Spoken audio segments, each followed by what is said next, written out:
Well, it's time. Welcome, everyone. For those of you who haven't been here before, I'm Ron Levitt. For 32 years now, we have been getting together every second Thursday of the year to talk about innovations in hearing aids and hearing health care.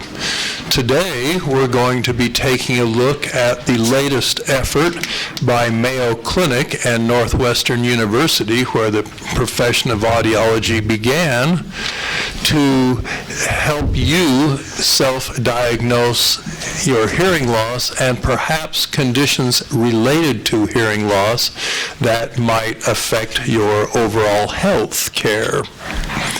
Before I get into that, I want to introduce our panel to you. On my far right, your far left, is David Veers. He is the President's recipient of Outstanding Service to People Who Are Hard of Hearing for his work with the airlines and the court systems of Oregon, making them more accessible, and also his work at Oregon State University, making it more accessible to people who have hearing problems. David himself is a hearing aid wearer of over 30 years and currently wears 2 cochlear implants, which is a surgery that restores hearing when your normal, natural hearing is all gone.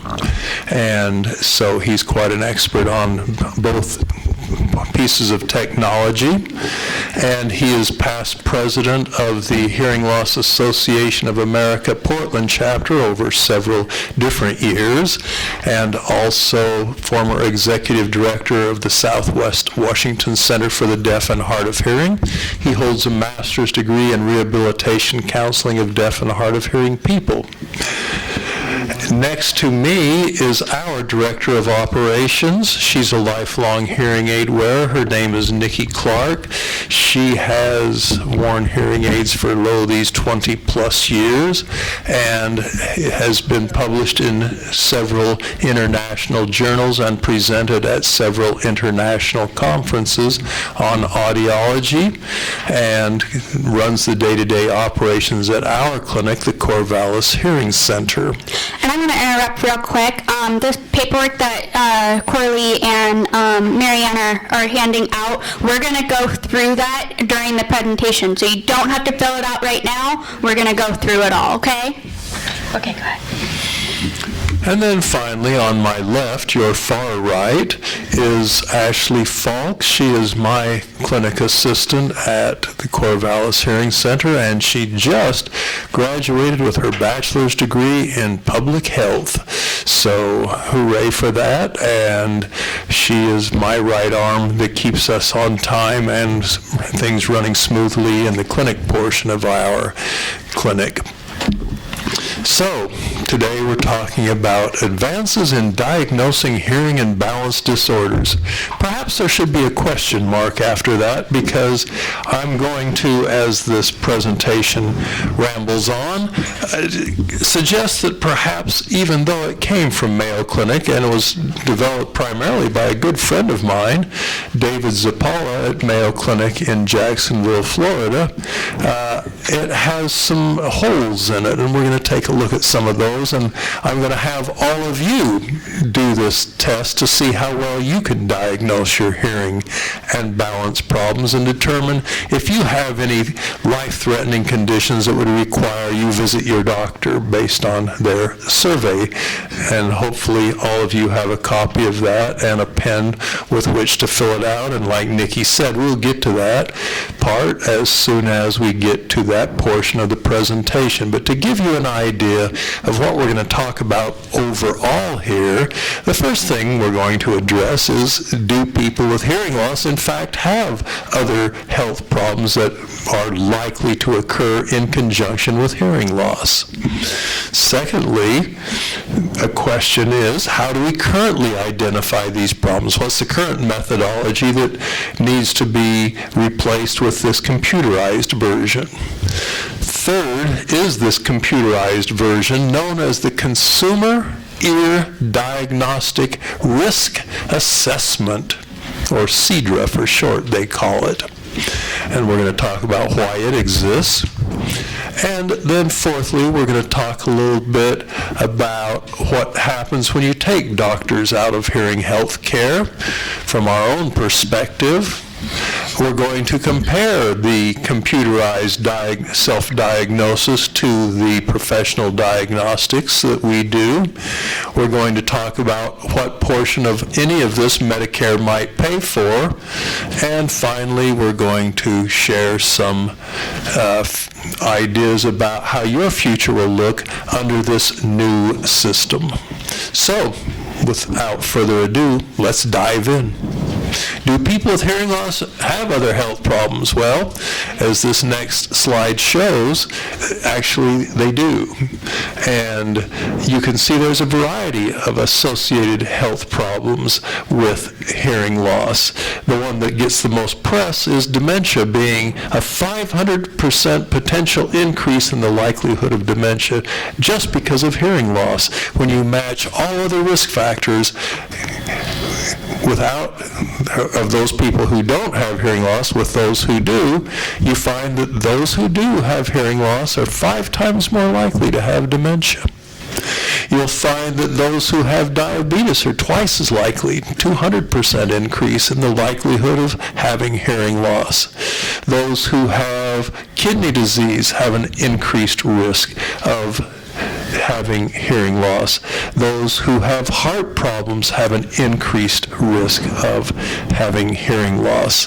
Those who have hearing loss have more frequent hospitalizations, and their stays are longer than people who are equally matched with other risk factors except for hearing loss. And it seems like, frequency of falls, 3 times more likely to have falls if you have a hearing loss as opposed to your other counterparts who do not. So you can see there are a variety of these dangerous conditions that both audiologists and your physician and this computerized program should be taking a look at. Let's take a look in depth at the danger of falls. That's one that really doesn't get the attention that I think it deserves. Every 20 minutes in this country, an older adult dies from a fall. Next, you can see that this level of fall is increasing dramatically from 2006, I think that says, up to near the present. You can see there's a very upward trajectory because the good news is we're living longer. Things that used to kill us don't kill us anymore. And that's all good news, but it also opens the door for these other age-related problems, which you're seeing dramatically here. Older adults, every 1 second, an older adult falls every second of every day. 1 in 4. I just needed that one. Okay, 1 in 4 older adults reported a fall in 2014. The other one is falls are the #1 cause of hip fractures. In fact, getting to that, if you look at a control group and compare those who had a fall with a hip fracture, you can see that you're almost 7 times as likely to die within 3.8 years. If you fracture the spine, you're 8 times more likely to die within 3.8 years. And these are some sobering statistics. Within a year, 20% of people who had fallen with a hip fracture will be dead. 30% will report a permanent disability. 40% will unable to walk independently, and 80% are unable to carry out at least one independent activity of daily living. And what about falls and head injuries, known as traumatic brain injuries? Let's take a look at that. The #1 cause of traumatic brain injury, according to the Center for Disease Control, is falling down. Twice as much as car accidents. That surprised me. It's the #1 cause of traumatic brain injury. And what happens once you get one? That news isn't particularly good either. Long-term side effects, traumatic brain injury, I'm going to let you read that. Can have long-term side effects. Victims may suffer from physical and cognitive impairment for months or years following a TBI. A study published in the Journal of Clinical and Experimental Psychology found that 60% of TBI victims showed signs of emotional dysfunction. It also increases the risk of epilepsy, Alzheimer's disease, and Parkinson's disease. Additionally, approximately 5.3 million Americans are living with traumatic brain injury-related disabilities. Next slide. And here's a study out of India that's very sobering. They found that men and women didn't really differ in this variable, but in India, at this prestigious hospital, they found that 62% of patients greater than the age of 40 years died from a TBI. Not maybe immediately, but in their health history, that was the cause of death. So these falls that people take, we saw one yesterday. She had a black eye. I said, "Say, you have a black eye. Did you fall down?" "Yes, I did." "Have you done that much in the last year?" "Yes, several times." This is an issue that really requires the attention of the physician that referred this person and the physical therapist that the physician recommends, because falls are the things that's going to really become a problem for you. The number one cause of accidental death in people over 65 is falling down. So if you want to stay around and you find yourself getting a little less stable, that's something you want to address immediately, because it's probably the most dangerous thing that you got. Let's all agree, though, that hearing loss does not exist in isolation and is often associated with a number of life-threatening concerns. Number two, so how do we usually address these life-threatening concerns with the current model of health care? Well, first, either you or your doctor, or more likely your spouse or some significant other, say, "You know, you're not hearing as well as you used to," or "You didn't hear that? Well, there must be something wrong." So it starts the ball rolling that perhaps there's a hearing problem here. The next step is that Medicare says, well, you know, if your physician will refer you for a hearing test, we'll pick up the tab on that, provided you meet a set of criteria. Number three, your doctor then faxes the referral to us.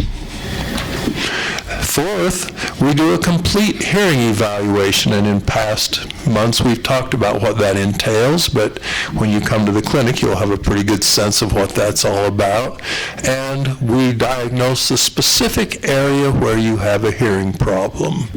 We send a report interpreting these results to your physician saying, well, here's what I saw. This person has a significant hearing loss in both ears. It is in the nerve cells for hearing, so it's not medically treatable, but she's had several falls within the last year and just recently blacked her eye. I think we should take a look at physical therapy evaluation of leg strength and stability with associated recommendations for treatment. These recommendations may include a surgical intervention. We see a number of patients who have conditions that can be a lot of times wiped away by successful surgery, and so that may be part of it. If not a surgical intervention, perhaps hearing aids or cochlear implants like David is wearing. Balance testing with treatment and rehabilitation recommendations. Therapy for ringing in the ears, or better use of hearing protection. We see an amazing number of people who use skill saws without hearing protection. I just saw a very sobering number here on the ASHA Leader that just came out today, the American Speech and Hearing Association journal that came out today, that said that 8% of adults report using hearing protection at concerts. Let me tell you a little bit about a concert I recently attended. I went to see Rod Stewart with Carlos Santana. It was at the Halt Center in Eugene at the university. When we got there, Horrible parking, by the way, just as an aside. Be sure to go like 5 hours early if you want to be anywhere near that building.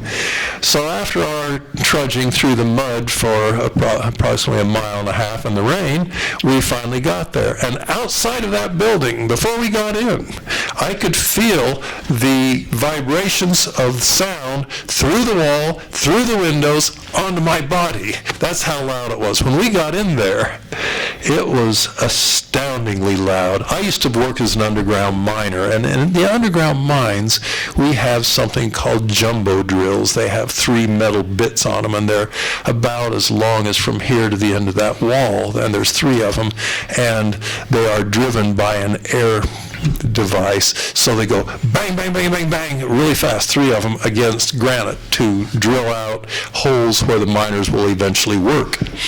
And those things generate a sound level unlike anything I had heard before until I went to the Rod Stewart and Carlos Santana concert. In the old days when I would eat lunch too soon and go back down by the jumbo drills, it would upset my stomach from jiggling my body so much. I wore hearing protection, fortunately, and I had my hearing protection at this concert. But if the Center for Disease Control is correct, only I was in the very select 8% of who did. And here's a weird thing, it was mostly men. In the studies that showed, there was mostly men who were wearing hearing protection in these concerts. And it was true for me too, because the person I was with didn't. So that's an important thing we can do for all of you. Look at it this way, future customer. Yeah. But not with a good outcome, I might say. The kind of hearing loss you get from that kind of noise exposure is not particularly amenable to hearing aids, more to cochlear implants than to hearing aids, because it tends to wipe out all high-frequency hearing. And when you have no high-frequency hearing, talking about you in your past, there's nothing to amplify. You can't correct something that is not there. If there is no remaining hearing nerve cells for high-pitched sounds, you cannot correct them. You put a cochlear implant in, then you can. And that's why he wears 2 of them, because he hasn't had high-pitched hearing loss. He hasn't had any hearing of high pitches before the cochlear implants for, 30 years? Probably 35. So then finally, rarely, fortunately, maybe 1 in 10,000, they say, although we have probably 4 in our file, which is odd because we only have 4,000 patients in our electronic files, but rarely, 1 in 1,000 for us, a person will have an acoustic tumor that can be identified by an MRI. CT scans are used for another purpose, which is beyond the scope of this discussion, but an MRI is often very revealing of that. So these are the kind of things we're recommending currently in our practice to see that we cover all the basis of hearing health care, and I'll talk about a few more in a minute. But here's the thing, and this, I think, is a brilliant political move.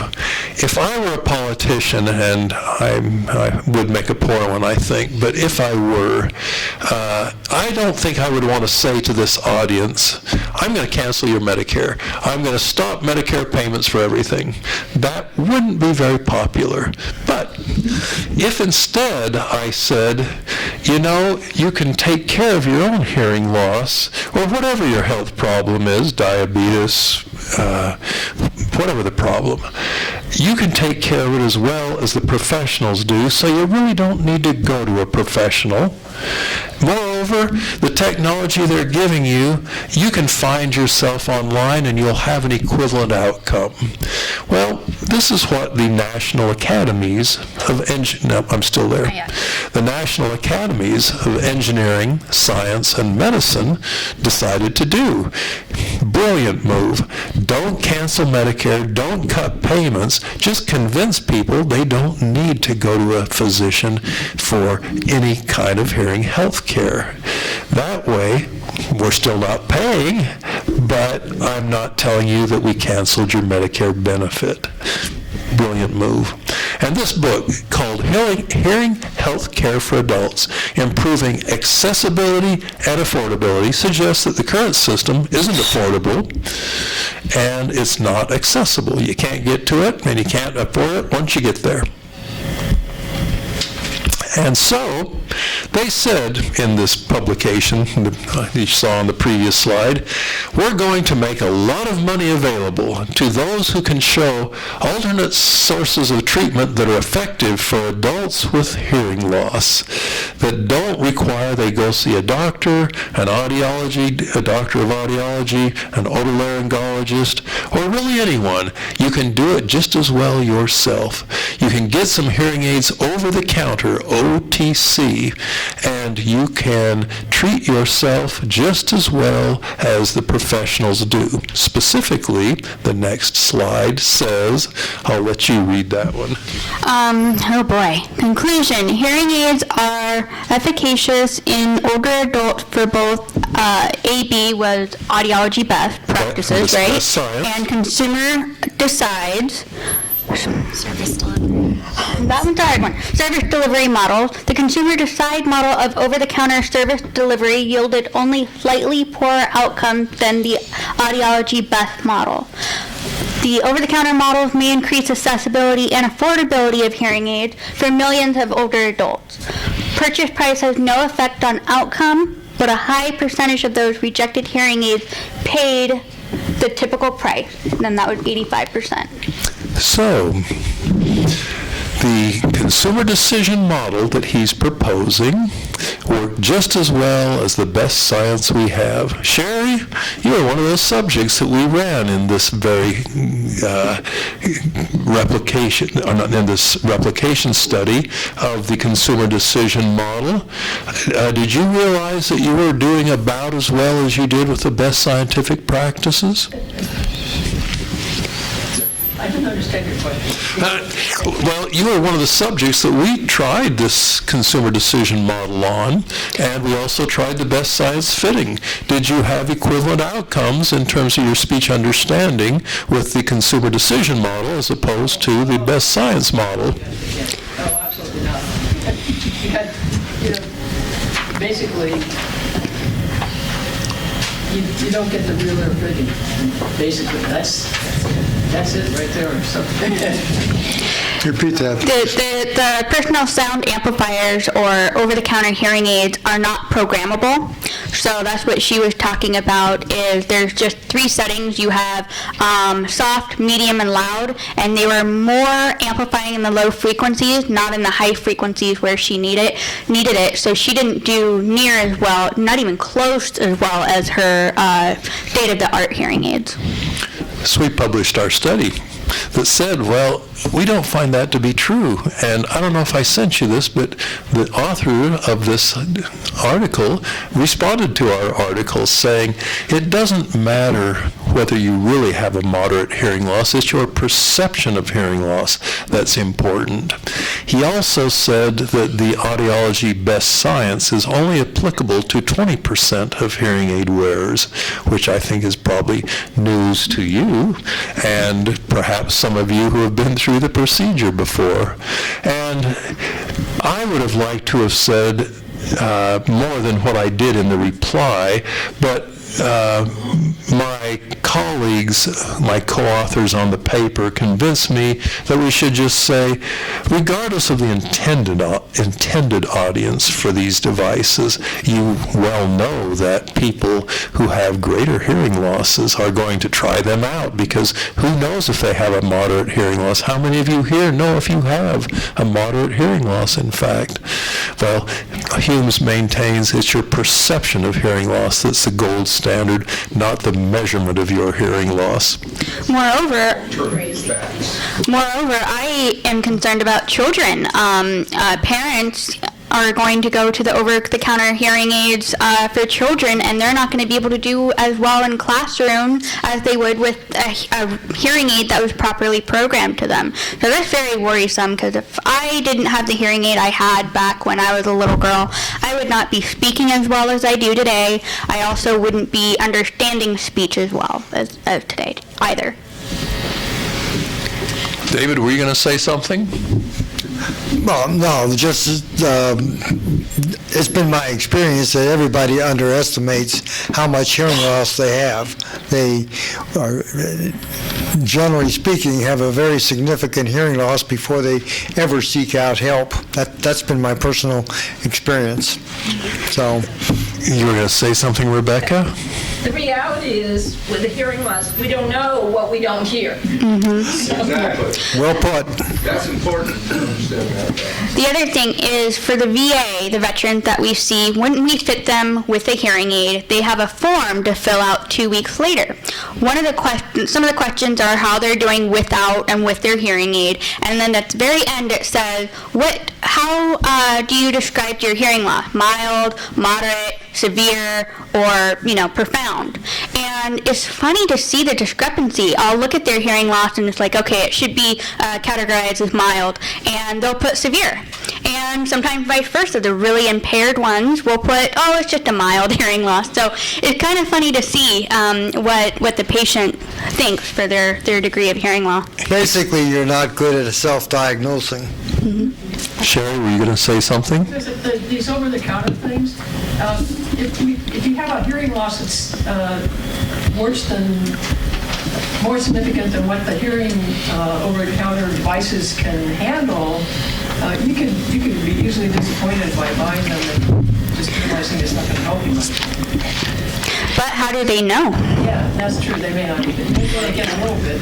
Which brings us to the next slide. But wait, I don't know anything about hearing loss diagnosis and treatment.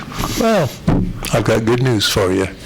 That's where the consumer ear diagnosis risk assessment has been developed. And like I said, by a good friend of mine, so I'm not entirely comfortable tearing his paper apart, but still, there's some things about this that I find troublesome. The idea was, as it notes here, and I'm going to paraphrase it because I can't see it, that it was originally designed to help the first-time hearing aid user figure out if they need to go see the doctor before they just buy their hearing aid online or over the counter at Walmart or wherever it's going to be. But then they decided, well, but even experienced hearing aid users could use this to decide if they need to see their doctor or not. So I sent it out to a bunch of experienced hearing aid users just to see how they'd do. And we're going to do the test today just to see how you all do. So a team of researchers, clinical audiologists, and ear, nose, and throat doctors created CEDRA to detect the presence of 104 different ear diseases. CEDRA was designed for an adult consumer considering hearing aids for the first time, but can be used to screen consumers seeking any hearing amplification device. It's been tested on 307 patients at Mayo Clinic in Jacksonville, Florida, and they're currently validating it in a bunch of larger cities around the U.S. And here's the test. Let's do it.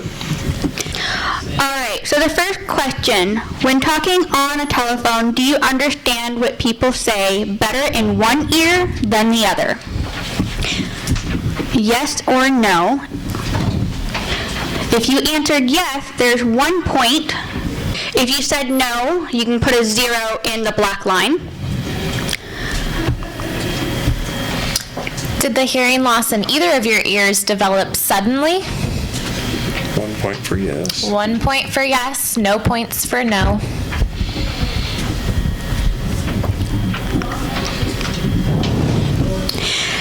Have you ever had a sudden permanent change in your hearing?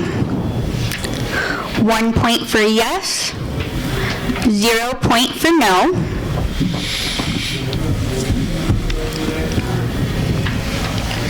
Do you have hearing loss in only one ear? 1 point for yes, 0 points for no. Do you hear better in one ear than the other? 1 point for yes, 0 point for no. Does your hearing change from day to day? I think they know the point system now. I think you guys know the point system now.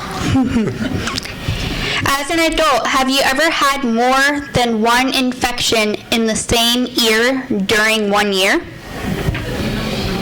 1 point for yes, 0 for no.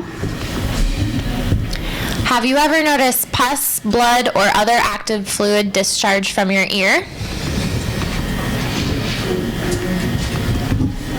Have you ever been told by a physician that you have Meniere's disease? 1 point for yes, 0 for no. Overall, how would you rate your health? Very good, good, poor, or very poor? The point system on this one, if you mark very good or good, you get 0 points. If you mark poor or very poor, you get 1 point. How often do you have dizziness? If you said never or occasionally, that's 0 points. If you said frequently or always, that's 1 point. How would you rate your balance? Very good or good, you get 0 points. Poor or very poor, you get 1 point. How many of you rated your balance as poor or very poor? Okay. Interesting, because it's my inclination, just looking at our clinical population of people who come in to see us every day, of which there are 20 or so, that people underestimate that one too, that they're doing, they'll say they're doing better than what they are. I see people who are just barely shuffling along, who say things to me like, thank goodness I don't need a cane or a walker. So that estimate of balance, I don't think, is a whole lot better than the self-report of hearing problems. And, you know, Nikki touched on this before, but we won an award from our National Association at a recent conference for a study we did where people did rate their hearing and balance problems relative to our measurements of hearing and balance problems. And as she said, there was no relationship. In fact, there was a slight negative relationship, which you sort of touched on too, in that some people who had pretty good hearing said they were really severely impaired, and some people who were severely impaired said, oh yeah, I don't have that much problem. We see people all the time, university professors, physicians, psychologists, you name it, all kind of professional people, engineers, who come to us and say, I don't really have much problem, but I sure have a lot of ringing in my ears. And then we measure their hearing, and they've got like a 50% hearing loss. And I say to Ashley each day when I see that, patient self-report is not worth the paper it's written on. All right, and then back on the first page, if you could count up all of your points and total it at the bottom of the right-hand corner of that first page. I'll give you a few seconds to do that.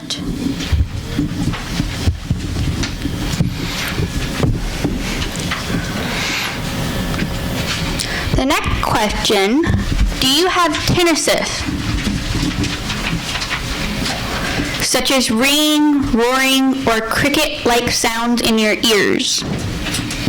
This one doesn't have a point, but if you said yes, you move on to 13A. If you said no, you're going to skip 13A and 13B. How many of you guys said yes to this question?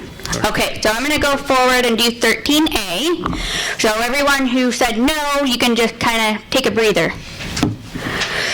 All right, so 13A, if yes to 13, do you have tinnitus in the right ear, left ear, both ears, or you're unsure? If you said the right ear or left ear, you get 1 point. If you said both or unsure, you get 0 points. The next one is, do you have the following symptoms with your tinnitus? Dizziness?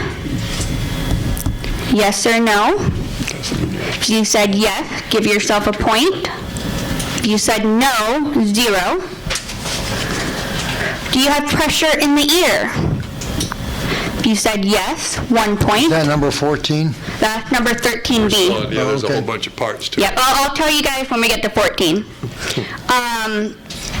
Pressure in the ears, yes, 1 point. No for 0. Fullness in the ear, yes, 1 point. 0, no. unplugged feeling in the ear? 1 point for yes, 0 for no. Now we're on number 14. That brings us back to Ashley, and now everyone can participate again.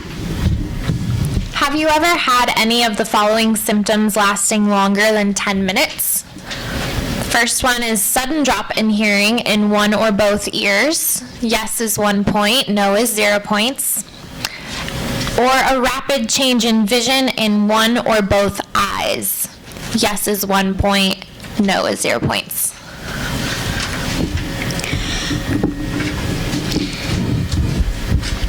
The next question, in the past 3 months, have you had any of the following symptoms?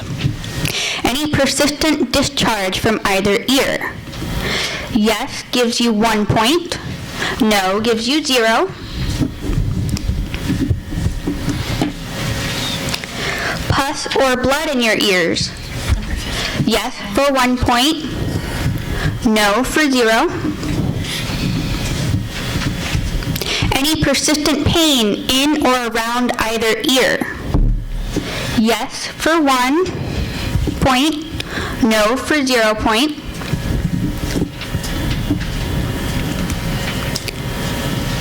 A change in hearing in one or both ears? Yes for 1 point. No for 0. A head cold or sinus problem that made your hearing worse? Yes for 1 point. No for 0. Dizziness? Yes for 1 point. No for 0.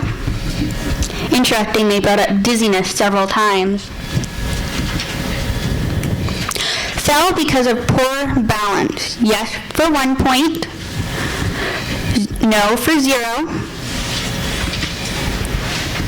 A persistent or reoccurring headaches in the last 3 months? 1 point for yes, 0 points for no.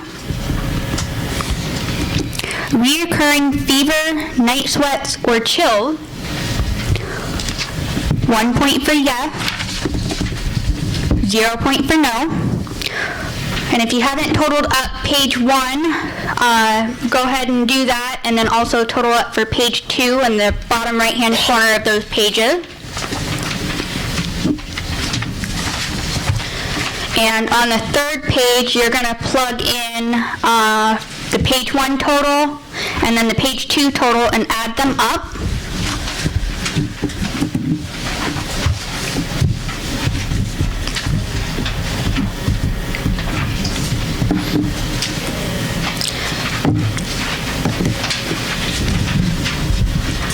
How many of you guys scored 4 or higher? 1 person. 2 of you. 2 of you? People. That's fantastic. Okay. So if you How scored, many are here? 4, 7, 9, 10, 12, 13, 14. Okay. 14 people. 1. if you scored a 4 or higher, you should talk to a doctor about your symptoms. So that's how the CEDRA So form works. 7% of the people in this room said they should see a doctor regarding their hearing problems. Yep. So Sherry, Sylvia, you guys are home free. Russ, you too. Yeah, I got a question to ask you. I called my health net today before I came in, and because I'm due for a checkup on my hearing test. And of course, we got this same runaround here that we're discussing, and that I needed to, here's what they told me. I wanted to get my test done, check out where I'm at. And they said, well, you have to go to your doctor, and the doctor, just everything we discussed here. But here's my point.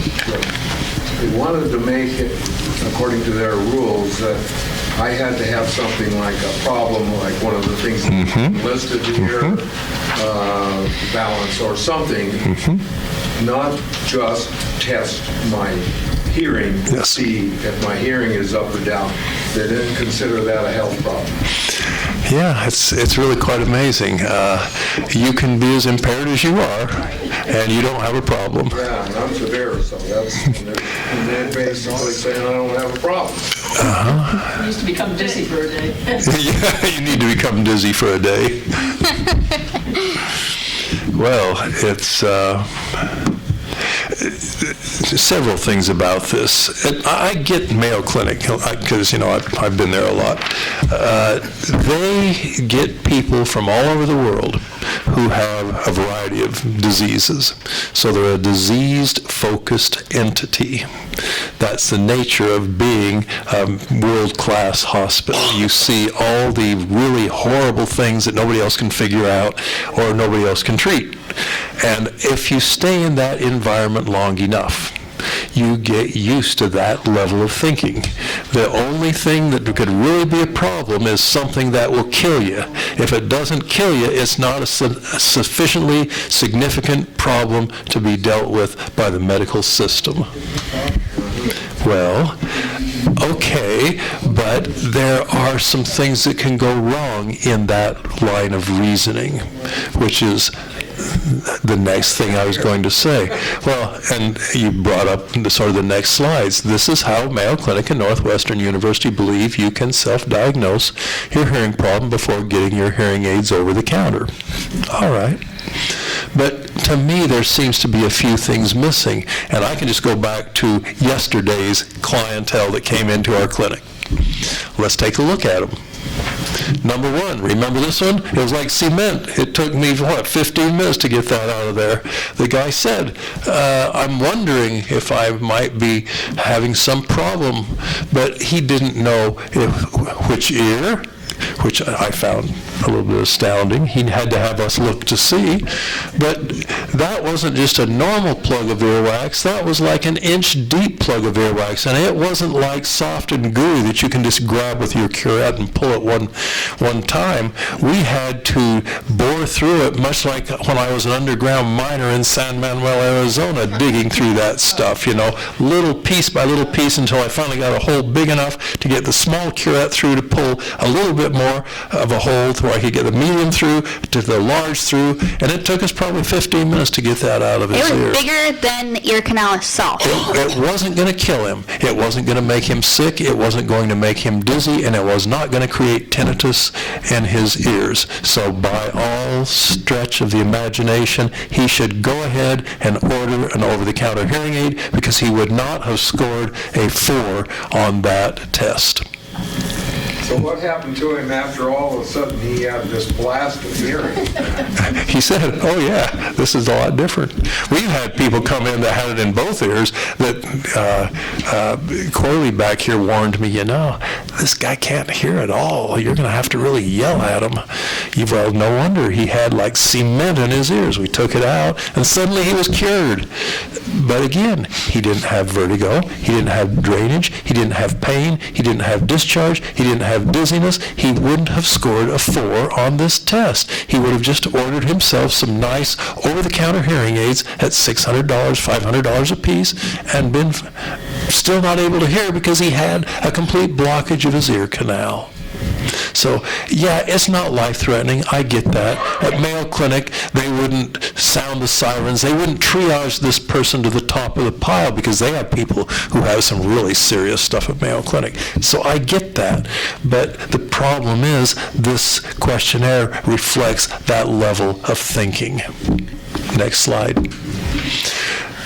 They ask a lot of questions about if you have fallen down, but I don't really like that means of deciding who needs to get physical therapy. I'm going to wait until you can't hear a thing before I start doing something about your hearing. I'm going to wait until I can't get up out of this chair at all before I start thinking about physical therapy.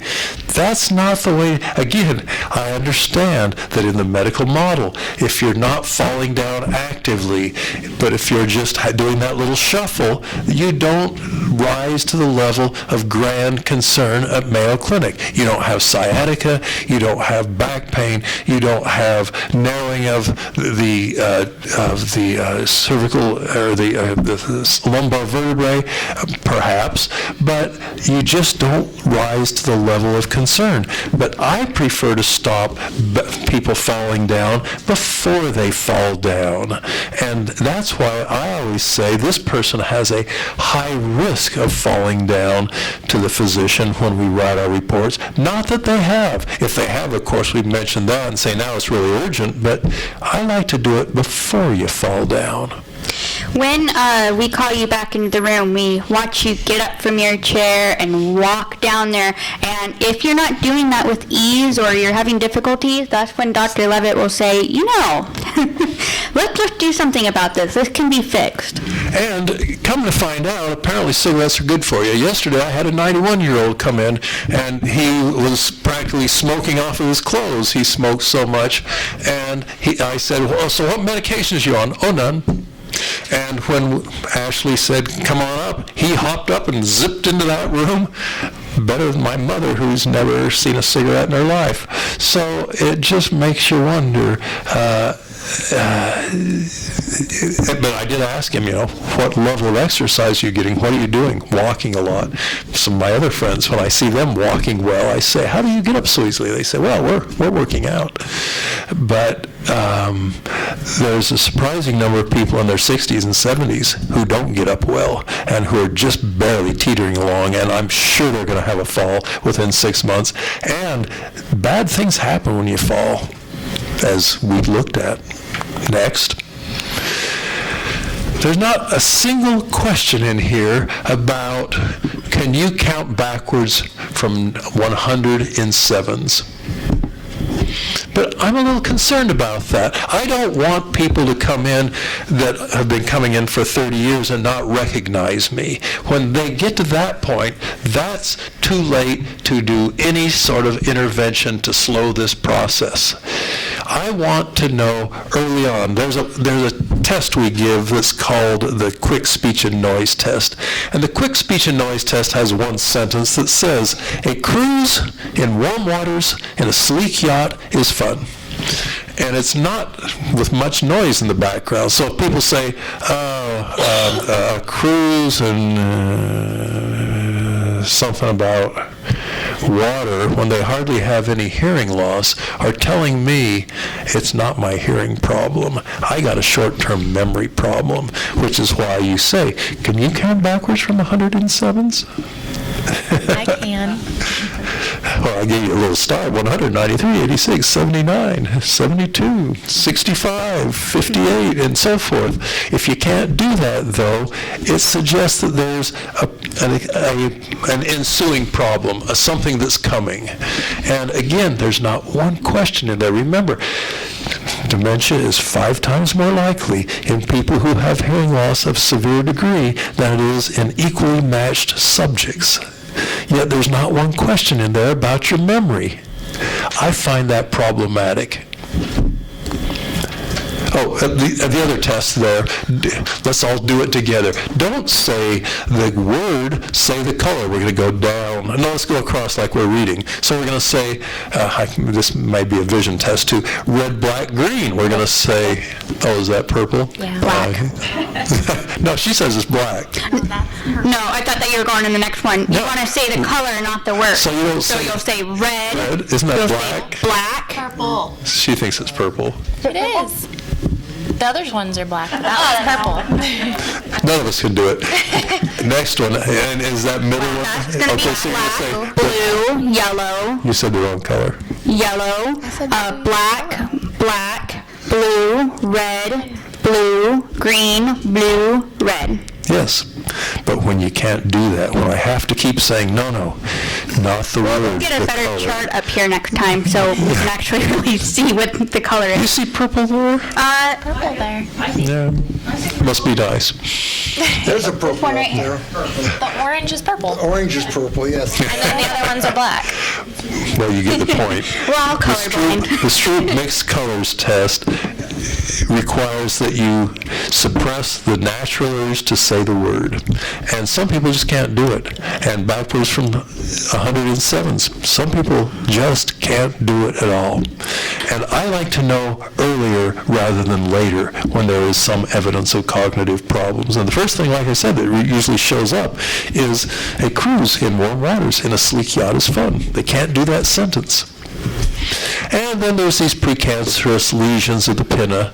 Most people that get these are people who drive a lot, and it's on their driver's side left ear, because that's the one that's facing out the window.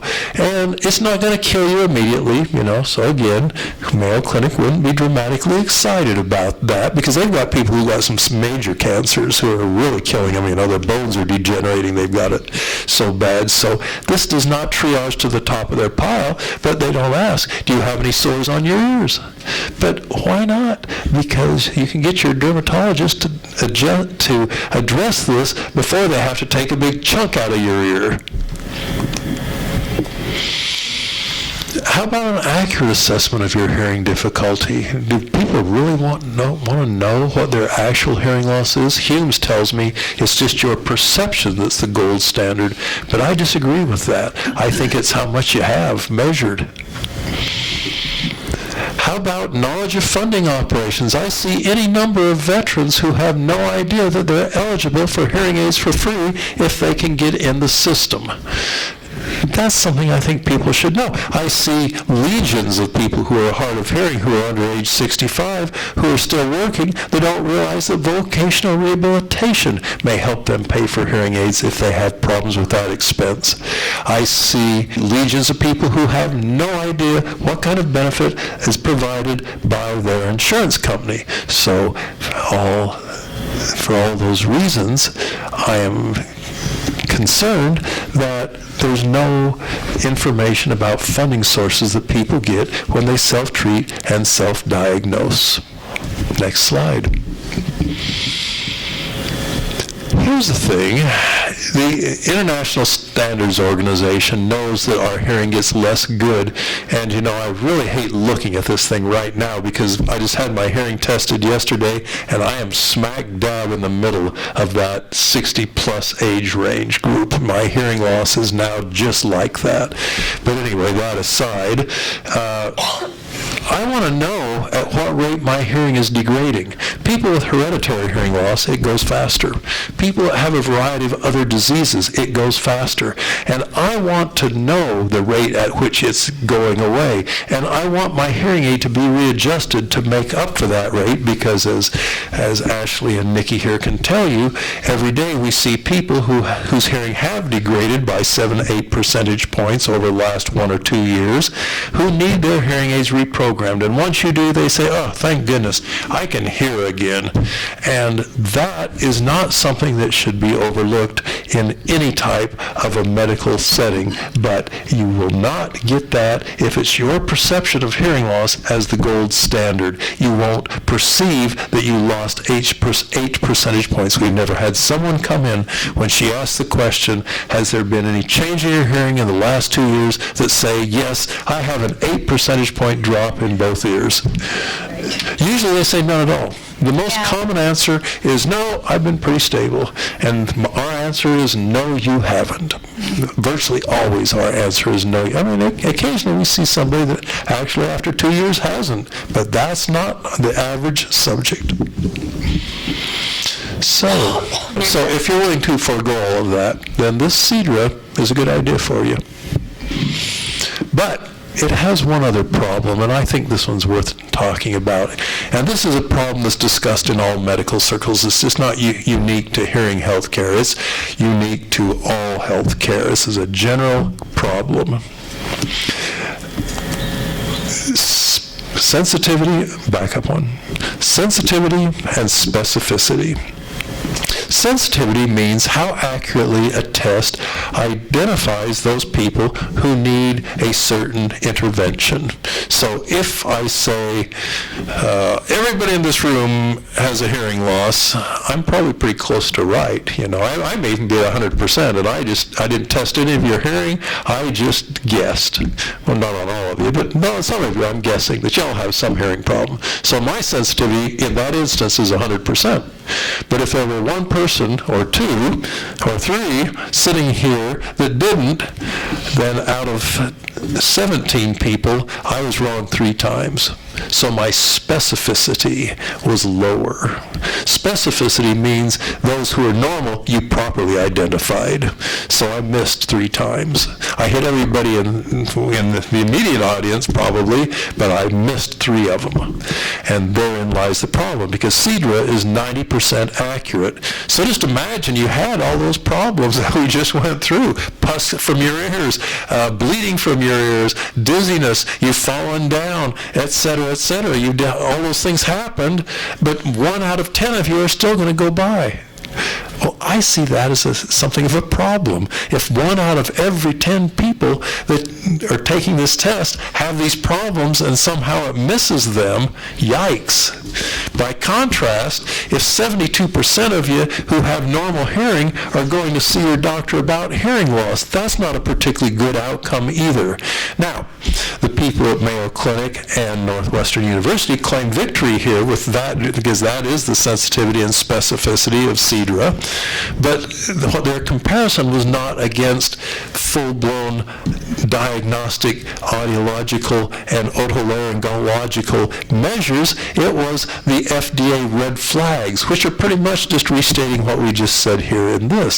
So, okay, it's as good as the FDA red flags, but the FDA red flags, FDA realized they weren't that good at it. That's why they established this paying for hearing health care in the first place through Medicare.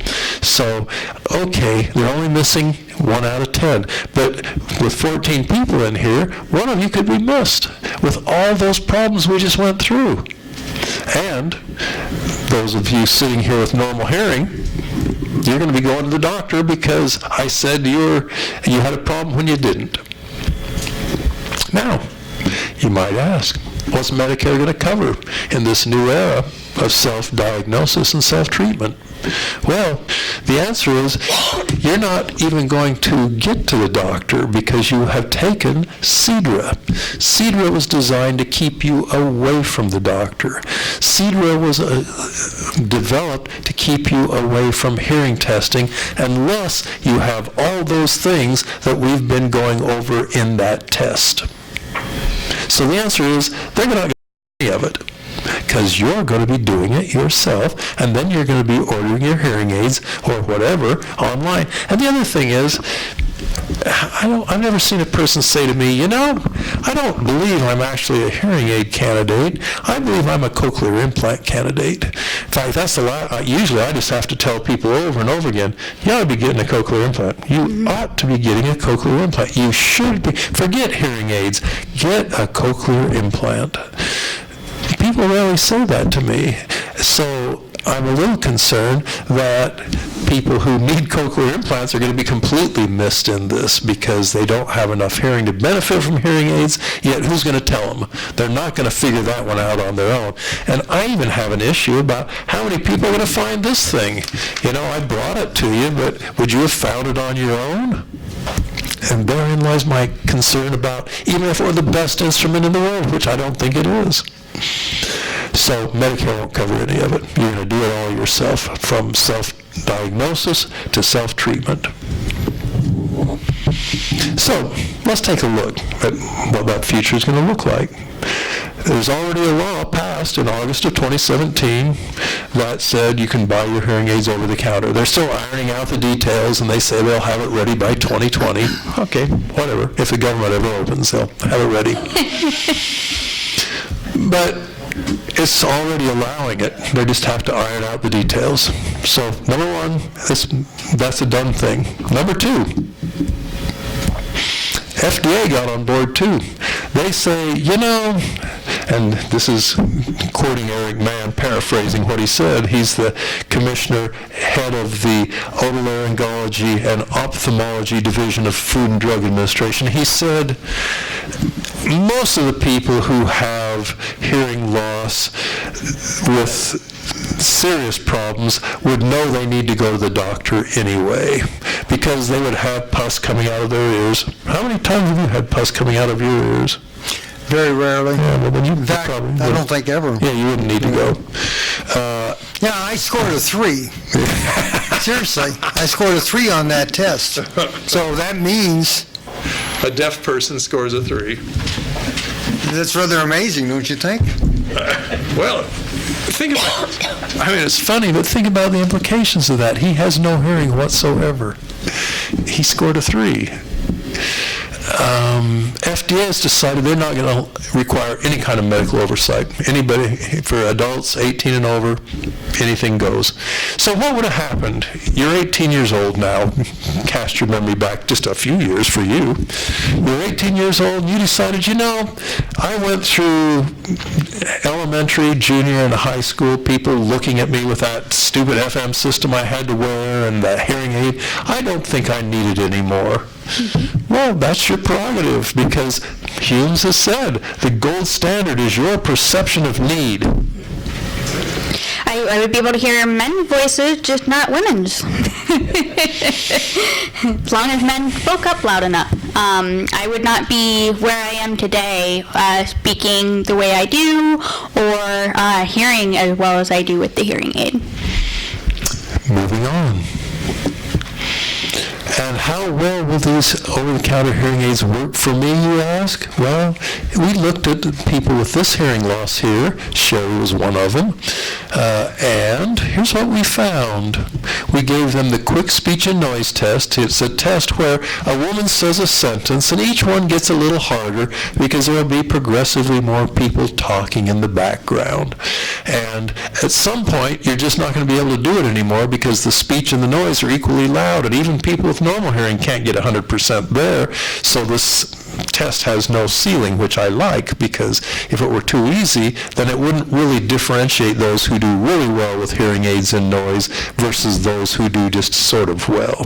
So that being said, however they work for me, I gave this test to our subjects, and to read this appropriately, you have to realize that these bars show the number of errors, meaning that the longer the bar, the worse they did. And so I replicated Hume's study. I used his audiology best science procedure, and I used his consumer decision procedure. And first you can see the black bars show that without hearing aids on, these people couldn't do anything on this test. The worst score you can get is 25.5, and you can see that's pretty much where they were on average. By contrast, the number of errors they made with the audiology best science procedure was a little shy of 5 errors, 4 point some odd errors. And then in the consumer decision model, you can see that their errors didn't really change that much from the unaided condition. So in our report, we said, I'm sorry, Humes, but we don't really see equivalent performance here. We also took a look at 2 of the over-the-counter hearing aids that the Johns Hopkins group had been recommending for the past 5 years, the Etymotic Bean and the Soundhawk. And you can see their error bars are just as long as the unaided almost. So all these things that people have been saying are appropriate for people with mild to moderate hearing losses don't really work for people who actually have moderate hearing losses. So, David, summarize for us. So to summarize, if you are comfortable self-diagnosing your hearing loss without knowledge of degree of hearing loss, funding sources, wax plugs, using devices that don't let you hear your best, then this is a good plan, especially for Medicare. But of course, we know it isn't. But we don't. That's the problem. There's some serious scientists that think this is a good idea. And like I said, I understand Dave Zappala's feelings about why this is a good idea. He works at Mayo Clinic. Mayo Clinic sees the worst of the worst. That's why people go to Mayo Clinic when they have really significant problems that just don't seem to have any answer anywhere else. They end up there. So I get that. But I think that it makes a whole lot of mistakes for a whole lot of people like David over here who doesn't need to see a doctor because of his hearing loss. Yes. I was going to say, except for the question about the phone, there is no question About functionality. everyday living environmental experience. That's a very good point. And I will say, I have shared with many people how you all handle things. You don't touch anybody until you get a medical history. You don't do a test until you've examined their ears. Much to Ashley's chagrin sometimes. That our case history can go on for a long time sometimes for people who have a variety of things that concern me. I think some of the problem is the people doing the research that you're talking about don't get out in the real world. They're not dealing with real people. They're dealing with just a group of people that are really hard of hearing. Or really sick. Even more that, I'd say more accurately, really sick, because that's how you get to Mayo Clinic. Who wants to get on a plane and fly to Rochester, Minnesota, particularly in the winter? I don't know if any of you have been there, but it's not all that pleasant. They don't really see everyday people. No. Is there any statistic that you know of how people with hearing loss, the number of people with hearing loss, let's even say moderate, I mean, categorize it, but has that increased? Is there Increase in the number of people who have more significant hearing loss. power in numbers? In other words, are there more of us, whatever age? That's an interesting question. But weren't the HLAA all excited about over-the-counter hearing aids? Yes. And people who are a part of... Hearing Loss Association of America, the world's largest consumer-based group for hard of hearing people. That's the power group that you'd be talking about, but a lot of these hearing loss individuals have severe hearing loss, and that's why they're a part of the association. But they were all very excited about over-the-counter hearing aids, and it's like, but your degree of hearing loss, it wouldn't work for over-the-counter. Talking to them about it, so it's like, why would you be so excited about something that would only really work for mild, it very rarely works for moderate hearing loss? I'll tell you the truth, I think it's a con job. You know, I mean, it flies in the face of reason. I'm a member of HLAA, and I just cannot conceive of why they are so enthusiastic about pushing this particular plan. Yes. I think it's lobbying. If you get right down to it, it's money. Lobbying. Lobbying. It's all of the money. Yes. Stop and look at what any senior type organization. I have a brother-in-law who was made profoundly deaf due to spinal meningitis in 3 months. And all the things that you see out there, he had no clue, being profoundly deaf his entire life, what was available to him. And now at 59, he's so shy because he hasn't been in community. He is so withdrawn and has depression. And as a family, we're very concerned about it. And my father was in his 80s when he had tinnitus from the time he was in his 50s. And it just got worse and worse and worse. And of course, being who he was, a child of the 20s, he didn't want to have anybody take a look at him. So consequently, he died due to dementia because he closed in on himself between glaucoma and losing his hearing. Even with an 80-inch television set turned up loud enough you could hear it 3 halls down, you know, his death's a door closed and you couldn't see anything. Yep. So that's the other thing that the senior community needs to start protecting themselves against. Amen to that. I wished I had a recording of it. I do actually have a recording of everything you just said. You weren't on the mic, but I can probably get back in, because you hit on a whole bunch of issues there that fit into what I call the mythology of hearing loss. Number one, that if you're deaf, don't worry, you'll be fine. It's a community. You've heard that a million times, about 1,000 anyway, working at the Southwest Service Center for the Deaf and Hard of Hearing. But as you pointed out, it's somewhat isolating. Well, don't worry, you can learn sign language. No, you can't. Adults rarely can learn sign language. I take issue with that. Yeah. As an adult and someone who was going to teach deaf children how stupid married her first husband. So that's another story. But the point is, if we got sign language more prolific in school, I mean, my daughter calls me and says, Mom, Sydney is just sitting there screaming at me. Yes. She was a year old. Yes. Her command of speech was not where it needed to be yet. Her hearing was fine. And I said, well, have you tried sign language? Which was what I had done with her and her siblings. And she went, no. And I said, do you need a book? And she went, no, I've got one. And so she went, pulled it out. And the next week we knew Sydney wasn't yelling. She was going, milk, eat, hungry. And, you know, they were 1-year-old symbols, but at the same time she was able to communicate. And that's the other thing our population doesn't understand, is that infants can communicate with you. So if we can get something started in preschools, in parent-teacher classes that we can get out, it would change communication. Communication is the one thing we lack in this country. And you'll look at Congress and you can see it. You may recall I said, you all can't learn sign language. I've tried to teach adults sign language for 20 years. They don't learn it very easily. I've failed a lot of doctoral students in our sign language program at Oregon State University. They just can't learn it. Yes, that's right. The plasticity of the brain is no longer there. And I'll say one more thing about those 1-year-olds.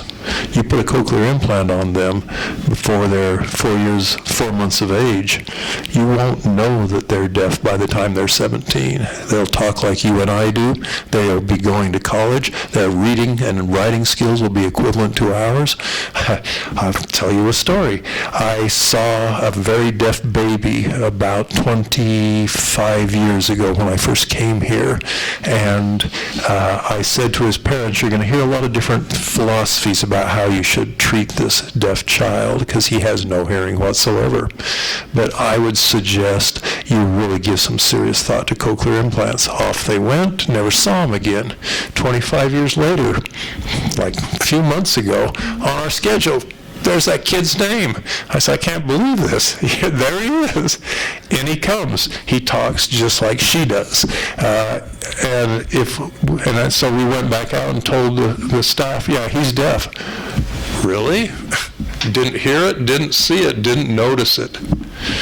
You start people with cochlear implants at 3, 4, 5 months of age, and this is from the data at the National Acoustics Lab that keeps track of everybody that has hearing loss in Australia.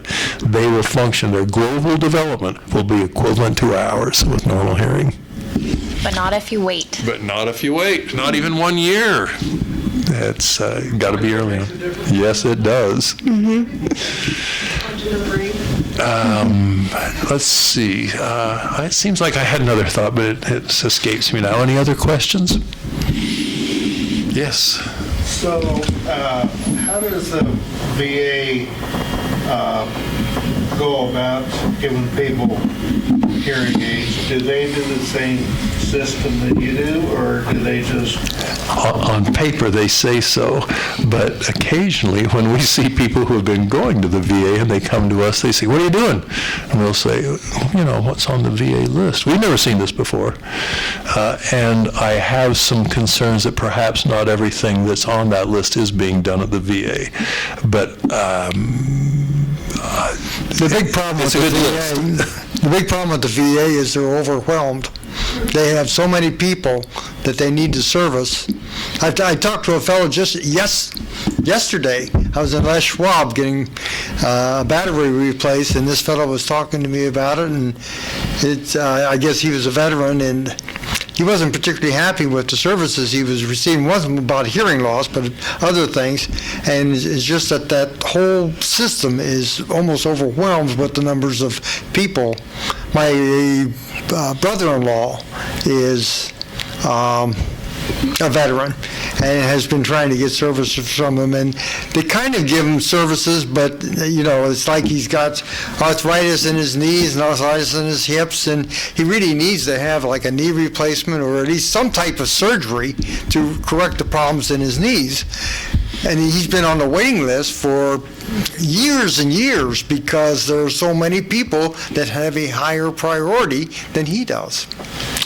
I will say this, though, when it comes to hearing health care, the VA has the best insurance going. Nobody has better insurance than the VA.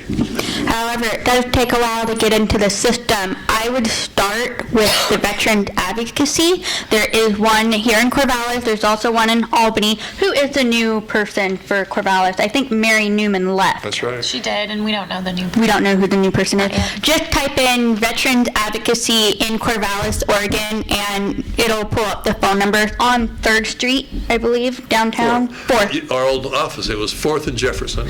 And you can start there, say, I have a hearing loss, I need to get into the system, I was a veteran, and they can help you go through the system.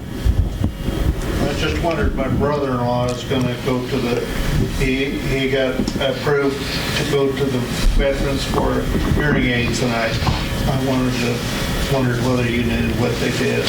I do. But here's my concern. The reason we can do all that we do is sitting here next to me. The VA does not use audiology assistants. And there's a whole lot of stuff in this profession that takes a lot of time that has nothing to do with being a doctor. For example, her hearing aid, the case can come off and change colors. The loudspeaker can come off, not easily, I might add, but it can come off. And you can put on these little tips on the end, not easily, I might add. She does quite a bit of it. She does quite a bit of it, but I do none of it. Because if you don't practice at the top of your profession, you can't give top of your profession service. And we've kind of become known at the VA because the national head of VA audiology division wanted to talk to us about how we use our assistants. But it's not really something you can describe in its entirety. You sort of have to see it because those of you who have been to the clinic know that all the time I'm working, Ashley's running all around doing stuff. And what she's doing is the prep for the next thing coming. So I can do what would have taken me and sometimes she's sick or has a class or something, and when she's sick, we're 3 hours late at night. But when she's there, we are right on schedule and everything gets done. And when I get 3 hours late, I have to start leaving things out just to get through the day and the night, for that matter. So the VA doesn't use audiology assistants. They're thinking about it, but they need to be way past thinking about it. And it gives Ron time to actually spend and focus on the patient and the diagnostic and doing the things that he needs to do, not worrying about the petty stuff that is really needed. Not really petty, but it's But, for example, every time your phone gets a new update, your hearing aids quit working with it. Geez, that's irritating. And so what you have to do is you have to go in, you have to download the firmware, and you have to sit there for 20 minutes while it does. Well, I'm not doing that. They are. And every time your phone updates, the Bluetooth quits working. I'm not putting it back together. I finally learned the procedure. General accessibility, my hearing aids, forget this device, pair this device, open and close the battery door. But I don't care. I often say to them, you can't afford to have me know this. We have to practice at the top of our profession or we will not be able to give top of our profession services. Also, if the hearing aids aren't connecting up to the software, he doesn't troubleshoot it. I do, or Ashley does. You did that for me yesterday. Yep. I did. I repaired your phone with your hearing aids. Any other questions or concerns you have? I guess it occurs to me the issue of not needing medical intervention to identify the hearing loss. What about primary care physicians? I know Medicare demands or requires that you get a referral. Right. Well, I feel like with my history, why do I need a referral? But I also know those people that are first getting into the whole journey of hearing loss. Can't primary physicians be a good first step? Yeah. And I think here, to say something, to give a shout out to the physicians at the Samaritan Medical Group, they do pretty good. They send me a lot of people. But yes, you do need a referral in order for Medicare to pay. That's why you have to request that referral every single time you have a hearing test. So there's no way of getting around that unless you wanted to do privately pay, which most people don't want to do that when they have Medicare. So, any other questions or comments? Well, thank you all for coming. It's good to see you. And next month, we'll be talking about the Best of the Consumer Electronics Show 2019, which just happened last weekend in Las Vegas. And there's a major push here for health care of all types to be done on your own. I'm not entirely opposed to it. I don't mean to suggest that. And then to some extent, we all have to be somewhat responsible for our health care. But the degree of responsibility is where I have the difference of opinion. And we will be here the second Thursday of next month, February 14th on Valentine's Day. I'll see if I can get some Valentine cookies out here. It'll be fun. And we'll be in the same room. So look forward to seeing you guys. Thank you for coming.